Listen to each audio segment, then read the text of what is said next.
সুখ কিন্তু কোনো বড় জিনিস না, চাইলেই সুখ অনুভব করা যায় এবং স্পর্শ করা যায়। অনেক সময় না অনেক বড় বড় জিনিসেও সুখ মেলে না, কিন্তু অনেক ছোট ছোট পাওয়াতেও অনেক সময় অনেক বেশি সুখী হওয়া যায়। আমার বাবা এবং মা আমাদের ছোট থেকেই শিখিয়েছে অল্পতে কিভাবে সন্তুষ্ট থাকা যায়, অল্প জিনিসেও কিভাবে সুখী থাকা যায়।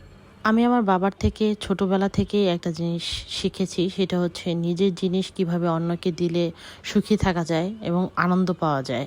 ছোটবেলা থেকে আব্বুকে দেখেছি নিজের জিনিসও আব্বু সবসময় মানুষকে দিতে পছন্দ করত, নিজে না রেখে হলেও।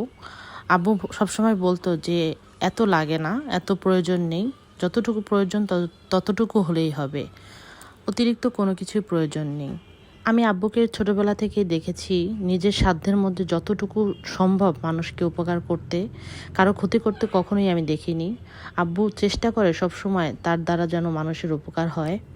আর আমার মায়ের কথা আর কী বলবো, তার মতো সাদাসিধা মানুষ আমি খুব কমই দেখেছি। সে হচ্ছে পানির মতো একজন মানুষ, যেই পাত্রে রাখা হয় সেই পাত্রের আকার ধারণ করে।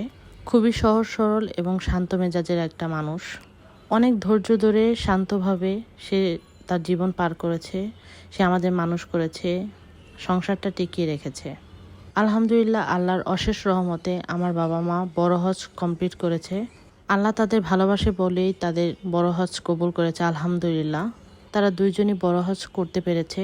আর হজ থেকে আসার সময় সবার জন্য কত কষ্ট করে কত উপহার নিয়ে এসেছে। আত্মীয় স্বজন, পাড়া প্রতিবেশী এবং বন্ধুবান্ধব যত মানুষ আছে, এবং কি ছোটদেরকেও বাদ দেয়নি। ছোটদের জন্য আলাদা করে চিন্তা করে অনেক কিছু নিয়ে এসেছে এবং তার সাধ্যের মধ্যে সবার জন্য করার চেষ্টা করেছে, আলহামদুলিল্লাহ। আব্বুকে আমি কখনোই আমার এই জগৎকালে কখনোই আমি হাঁপিয়ে উঠতে দেখিনি, কখনো আমি হতাশ হতে দেখিনি। সবসময় দেখেছি কিভাবে পরিশ্রম করে জীবন সংগ্রামে বেঁচে থাকা যায়। তার এই মনোবলের জন্য হয়তোবা সে পৃথিবীতে এখন আমাদের মাঝে বেঁচে আছে, কারণ তার হার্টের প্রবলেম অনেক আগের থেকেই ছিল। তার এখন একটাই স্বপ্ন, তার 3টা মেয়েকে কিভাবে সঠিকভাবে রেখে যাওয়া যায় এবং তার পরিবারের সবাইকে কিভাবে সঠিকভাবে গুছিয়ে দেওয়া যায়। আমি কখনোই আমার বাবাকে ক্লান্ত হতে দেখি না, সবসময় দেখি সে কাজের মধ্যে থাকলেই ভালো থাকে এবং এটার মধ্যেই সে আনন্দ পায়, মজা পায়। আল্লাহ যেন আমার বাবা মার বড় হজ কবুল করেন এবং তাদেরকে নেক হায়াত দান করেন। সবাই আমার বাবা মার জন্য দোয়া করে দিবেন, যাতে আমার বাবা মা দুইজনেই সবসময় সুস্থ থাকেন এবং আল্লাহর পথে চলতে পারেন।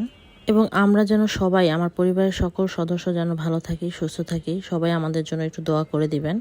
আমরা যেন সবসময় হাসি, আনন্দ এবং অল্প পাওয়ায় সন্তুষ্টির মাধ্যমে জীবন পার করতে পারি এবং আল্লাহর পথে চলতে পারি। সবাই আমাদের জন্য দোয়া করবেন। সবাই ভালো থাকবেন, সুস্থ থাকবেন। আজকের মতো এখানেই বিদায় নিচ্ছি। আল্লাহ হাফেজ।